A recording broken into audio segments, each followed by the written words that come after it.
Morning. Out here just a-working again. The other day when I made that video about how to quit smoking or dipping, I forgot that in there I said I'd make another one about why I was quitting. That was because with all of this stuff with North Korea and whatnot going on, I figured it's probably better for me to re-enlist than it is to sit at home, because back when I turned 17, I enlisted during my senior year of high school, that semester, and I signed up, and I did my 8 years, and I got out. And that was December of 2015 is when I got out. And with all this stuff with North Korea and all popping up, I figured, you know what, it's kind of seems like it's something that I have to do to re-enlist. I said, but if I'm going to do that, I don't know what the rules are these days for training. Sorry, who was that? But I know when I went through the first time back in 2008, there was no tobacco, nothing. Couldn't do it in basic, and then you couldn't do it in AIT, at least not in my AIT. That's for those of you who may not know, that's your specific job training. You go to basic to learn the basics of the Army, how to do certain basic stuff, to learn the rank structure and all the stuff you need to know. And then you go to your AIT, which is Advanced Individual Training, and that's to learn how to do your specific job for the Army. And when I went through, there was no tobacco, nothing, and it was a pretty structured environment compared to a lot of other AITs where you're doing from this time in the morning till this time at night, and then you got free time, and you've got weekends off and passes to just go out and do whatever for Saturday into Sunday. Ours was a pretty structured environment. We started our days at around 04, 05, and we were running and gunning all day long until usually about 8:30 to 9 o'clock at night, unless we were out doing a field exercise.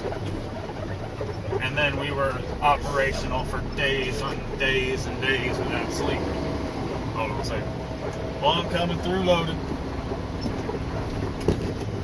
And so I figured this time around, even though I wasn't going for the same job, I knew I'm probably not going to be able to dip. Because I knew in training I probably wasn't going to be able to. So I figured, you know what, if I'm going to be doing that, I better stop now and deal with all the withdrawals and all that junk right now, and then that way I'm used to it being gone when I get to training. Because a lot of guys, they'll take their last dip or smoke their last cigarettes or whatever on the way to where they're going to be stationed for basic and AIT. Well, I don't want to have the stress and all with withdrawals while I'm being thrown into an unfamiliar, stressful environment that I cannot leave. Because you're just going to get all antsy and you're going to lose your temper, you're going to be real irritable. I just didn't want the extra stress while I was going to be going. So I decided to cut it off and get used to it before I left. And so that's why I decided to quit. Well, since I made that decision, I talked to a few people, prayed about it, and came to the conclusion that it's probably not the best time for me to re-enlist. Because back in the day, it was just me. I didn't have a house, I didn't have any bills. I was able to sell my car before I left. I didn't dip, I didn't smoke, I didn't drink, nothing. It was just me, right out of high school. Graduated, 2 months later, my butt was in South Carolina. And so it was easy. I didn't care where they deployed me. I signed up for every deployment I could find. and I didn't care where I went or what happened because it didn't really affect anybody if something happened to me. Well, now I've got a house, a wife, 2 kids, obligations, bills, responsibilities. So if I leave, it's a lot bigger deal. And I came to the conclusion of, the Army will be just fine without me. They're not looking for me specifically to get out there and do stuff. So they'll be fine. But my family would not. My kids, they're not old enough really now to understand why I would be gone. They just know Daddy's not there. And I got to go to work, get the bills paid, keep my family fed, warm, and happy. And if I leave, it's going to be a lot of stress on my wife and kids. It's going to put a big strain on the bills. So that was the decision that I made. I just can't leave my family.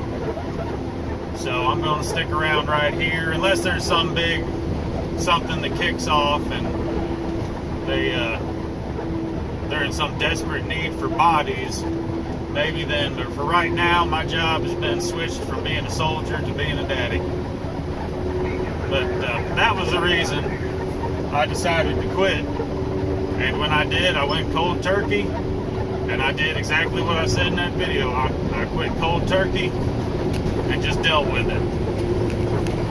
And that went on for a few weeks, but then now that I decided not to go, I said, you know what?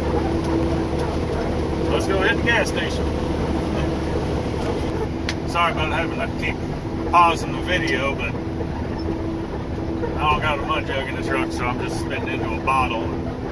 Not even dippers want to see that. A lot of people say, hey, that's gross. Yes, it is. You'll get no argument from me. So that's why I pause the video, that way y'all don't have to deal with seeing a Gatorade bottle. So, yeah, that's my little explanation on why I decided to quit. And then, since I decided not to go, I went back to the gas station, grabbed me some more dip, and it kind of makes my day go a little easier. Wouldn't recommend starting. If you haven't started, you know what, I'll make a different video on that. That's going to make this video too long. So, that is that explanation.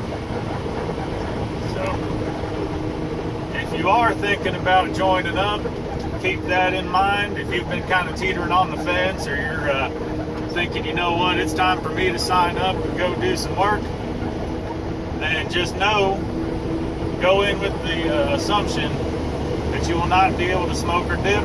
If you're doing drugs, I would definitely not recommend that. Joining up if you're doing drugs, because that does not end well. We had a guy in my cycle for basic. He was a homeless drug addict from the streets of New York. And I guess to get some direction in his life, get a little bit of stability, and just kind of a fresh start, he decided to join the Army. And about 2 weeks into basic, the withdrawals were kicking his butt. Yeah, it was probably the first or second week that we were there, and he was immediately put on suicide watch, which they take away your bootlaces, they take away your blankets, they take away your sheets, they take away anything you could possibly hurt yourself with, and you immediately have 2 battle buddies assigned to be with you everywhere you go, for every minute of the day and every minute of the night, to make sure that you don't off yourself while you're in training. So, when he was a little more stable when he was on the drugs, but as soon as he got off of them, his brain just went haywire. He couldn't really handle it. If you're a smoker, a dipper, quit that, get off of that long before you go. That way you don't have to deal with, you're going to be stressed enough as it is. But if you're having withdrawals and you're in that stressful environment, you're going to snap on somebody. You're going to get yourself in trouble, or you're just going to have a miserable time. You could tell pretty much immediately who all was going through that anytime you were going around. There's guys like me that didn't have any, I wasn't a dipper, wasn't a smoker, nothing. I was a clean kid. I just went and did what I was told to do and kept going. And but the guys that were withdrawing from stuff, you could look around, they were real twitchy. They were always tapping or doing something with their hands. They'd grab a pen or their dog tags or anything. They were always chewing on something. They were all fidgety and nervous. It didn't look like much fun. But if you are wanting to go on in, good for you. It's a good experience. It's probably nothing like you will hear from your recruiter, because there are honest ones out there, but there are a lot that will lie to you and say whatever you want to hear just to get you in there.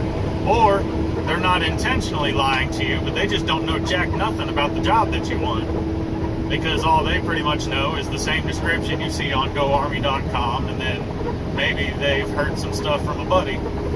But the stuff they told me about my job, none of that was true.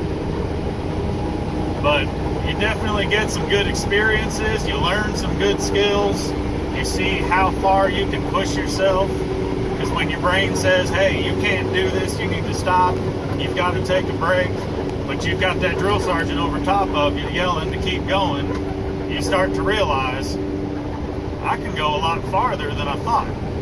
I just got to take that one more step. I got to climb, that one more handhold on that rope. I just got to do this just one more, and you just keep going, and you realize that you're a lot more capable than you think. And yeah, you do make some real good friends. I've still got buddies that I talk to, and I've been out, or it's been a couple of years since I got out. I still keep up with them. One of them I'm almost a daily basis. He ended up moving up here. He lived with me for a while, and then he got his own place down the road. And he's a pretty closely attached person to my family. And I know if I ever need anything, he's the kind of guy that I can call and say, I need this right now. I need some help with this. I need some help with that. What do you think about this? And he will answer the phone anytime, day or night. He'll drop what he's doing at a moment's notice to come help me without asking any questions. Those are the kinds of friends that you'll make. So it's definitely it's a good experience. Are there some bad times along the way? Yes. There's no denying that. You're gonna be mad. You're gonna meet a lot of stupid people. Because just like my old instructor told me back in high school, he said, it doesn't matter where you go in the world, no matter what job you're working, no matter who you're around, there's always going to be a dickhead. Doesn't matter. In the military, police, civilian life, anywhere, there's going to be dickheads. But that's my little spiel on that. So I'm going to keep on working, and we will get with y'all on the next one. Y'all be good.